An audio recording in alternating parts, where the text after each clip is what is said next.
Dans un village reculé de l'Afrique de l'Ouest, niché entre des collines et entouré de vastes plaines, vivaient les femmes du clan des Cœurs de Feu. Elles étaient reconnues pour leur force, leur résilience, et leur capacité à tisser des liens puissants entre les générations, les traditions et les espoirs d'avenir. Parmi elles, une femme se distinguait tout particulièrement, Amina, surnommée « la lionne des collines ».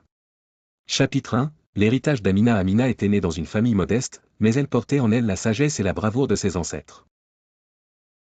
Très jeune, elle avait appris les histoires et les chants des anciens, héritant ainsi de leur force et de leur détermination. En grandissant, elle se distinguait des autres femmes par sa volonté de questionner les traditions et de rêver d'un avenir différent pour les femmes de son village. Pour Amina, la liberté des femmes n'était pas un luxe, mais une nécessité. Elle croyait fermement que chaque femme méritait une place dans les décisions de la communauté et que l'éducation devait être un droit, pas un privilège.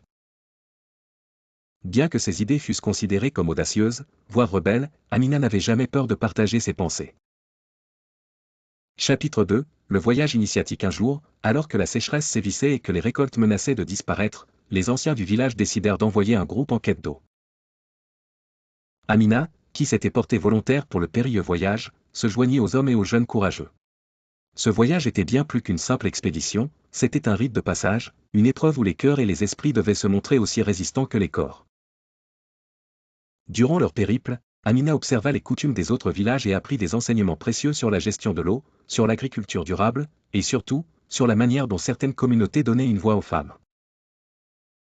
Inspirée, elle jura intérieurement qu'elle ramènerait ses idées dans son village pour bâtir un avenir où les femmes pourraient elles aussi prendre part aux décisions.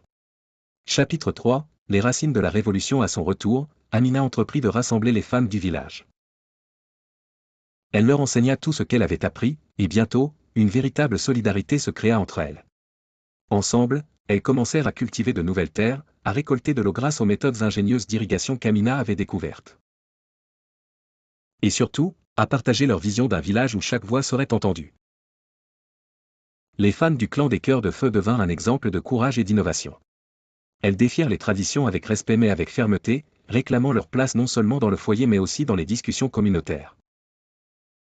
Leur force, leur détermination et leur vision devinrent une source d'inspiration pour les jeunes filles, qui voyaient en elles la promesse d'un futur différent. Chapitre 4. L'héritage d'Amina. Perdure. Les années passèrent, et bien qu'Amina ait vieilli, son esprit restait indomptable. Elle était entourée de jeunes femmes qu'elle avait guidées et inspirées, des femmes qui poursuivaient son rêve d'égalité et d'émancipation.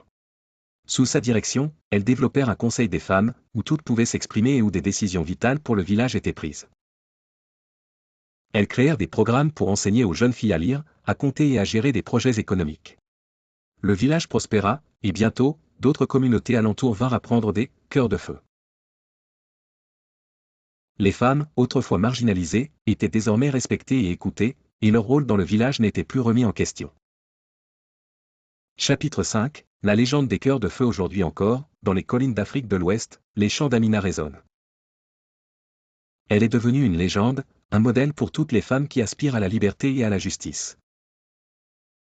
Les histoires racontent que son esprit veille toujours, guidant chaque femme vers une vie de dignité et de courage. Le village des Cœurs de Feu est devenu un symbole, un lieu où la puissance des femmes a forgé un avenir où chacun peut prospérer ensemble. À toutes celles et ceux qui croient en la puissance des histoires et en la valeur de la solidarité féminine, abonnez-vous, aimez, et partagez cette histoire. Faites résonner la voix d'Amina et celle de toutes les femmes courageuses d'Afrique et du monde entier, pour que leur héritage continue d'inspirer les générations futures.